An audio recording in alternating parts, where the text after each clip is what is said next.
कि वीर शब्द से जो धार्मिक है वो भी वीर है, जो धार्मिक है वो भी वीर है, जो परोपकारी है वो भी वीर है। और कहते हैं जो कर्मनिष्ठ है, जो कर्मनिष्ठ है वो भी वीर है, और जो पुरुषार्थी है वो भी वीर है। क्यों? अगर ये लोग नहीं होंगे, अगर इस संसार में, इस समाज में, इस धरती पर, इस भारत भूमि पर ये लोग नहीं होंगे जो धार्मिक हों, जो परोपकारी हों, जो पुरुषार्थी हों, अगर ये वीर नहीं होंगे तो इस धरती का भोग कौन करेगा? आप सोच कर देखिए, ये धरती तो फिर कायरों के लिए हो जाएगी। इसलिए हमारे यहां इन सब को वीरता की श्रेणी में गिना गया है।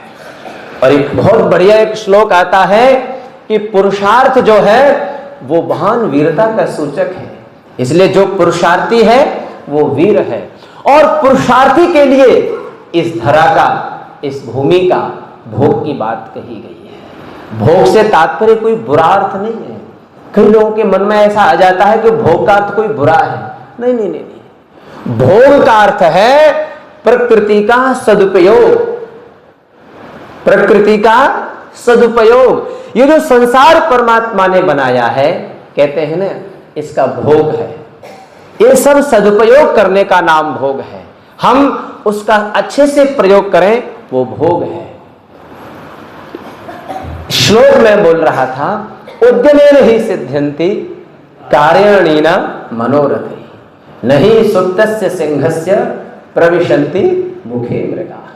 कह रहे हैं कि जो पुरुषार्थी नहीं है वो कायर है, और जो पुरुषार्थी नहीं है वो ये सोचे कि सब कुछ उसे घर बैठे प्राप्त हो जाएगा, ऐसा कदापि संभव नहीं है।